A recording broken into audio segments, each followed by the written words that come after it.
আসসালামু আলাইকুম রহমতুল্লাহ। কী অবস্থা সবার, কেমন আছেন? আশা করি সবাই ভালো আছেন, সুস্থ আছেন। তো আজকে আমি কথা বলবো ক্রোয়েশিয়া নিয়ে। যারা আসলে নতুনভাবে ক্রোয়েশিয়াতে আসতে চাচ্ছেন তাদেরকে নিয়ে কথা বলবো। আসলে আজকের কথাগুলি খুবই গুরুত্বপূর্ণ। আশা করি আপনারা যদি ক্রোয়েশিয়াতে আসতে চান মনোযোগ দিয়ে কথাগুলি শুনবেন আর কি। তো আজকে আমরা ঘুরতে আসলাম, আমরা দুই বন্ধু মিলে ঘুরতে আসলাম। আমাদের আজকে ছুটির দিন, কাজের ফাঁকে ঘুরতে আসলাম রবিবার দিন।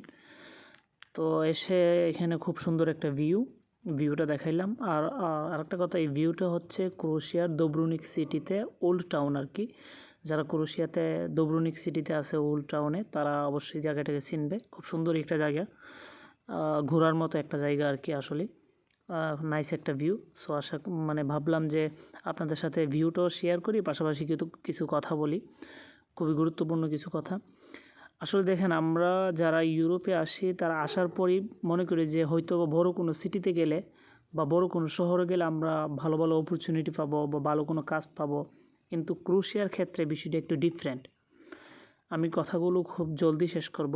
ক্রোয়েশিয়ার ক্ষেত্রে বিষয়টা একটু ডিফারেন্ট। আপনি যদি মনে করেন যে আপনি জাগ্রিব সিটি, ক্রোয়েশিয়ার যে ক্যাপিটাল সিটি, ওখানে গেলে আপনি ভালো থাকবেন, তাহলে আপনার চিন্তাধারাটা 100% ভুল।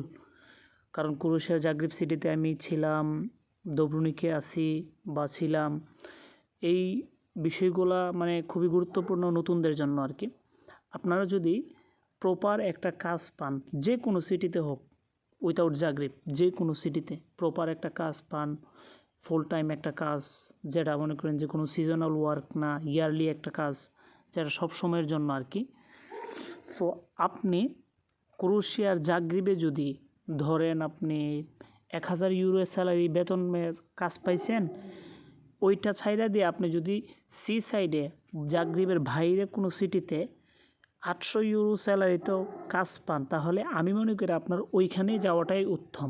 কারণ জাগ্রিব সিটির সমস্যা হচ্ছে ক্যাপিটাল সিটি, এখানের মধ্যে আপনার 6 মাস কোনো কাজ থাকবে না এবং 6 মাস আপনি কাজ করতে পারবেন প্রপার। আরেকটা বড় সমস্যা হচ্ছে ক্যাপিটালে সবাই মনে করে যে সিটিতে আসলে অনেক কিছু আছে, বা ক্যাপিটালে আসলে অনেক কিছু আছে, অনেক ধরনের সুযোগ সুবিধা আছে, ইত্যাদি ইত্যাদি। আসলে সিটিতে কোনো কিছুই নেই, সিটিতে কোনো কিছুই নেই। জাস্ট এটা বলার বলার মতো একটা কথা আর কি, যে সিটিতে আছে এইটা ওইটা, বাস, অন্য কিছু না। আপনি ক্রোয়েশিয়ার সি সাইডগুলোতে, অর্থাৎ সিটির বাইরে, আদার্স যে সিটিগুলো ক্যাপিটাল সিটির বাইরে, ওগুলাতে আপনি যে টাকা ইনকাম করতে পারবেন, বা আপনি যেভাবে এনজয় করতে পারবেন লাইফটাকে, বা ঘুরতে পারবেন, প্রাকৃতিক ভিউ দেখতে পারবেন, ন্যাচারাল বিউটি দেখতে পারবেন, ওইরকম আপনি ক্যাপিটাল সিটিতে পাইবেন না। সো যদি আপনি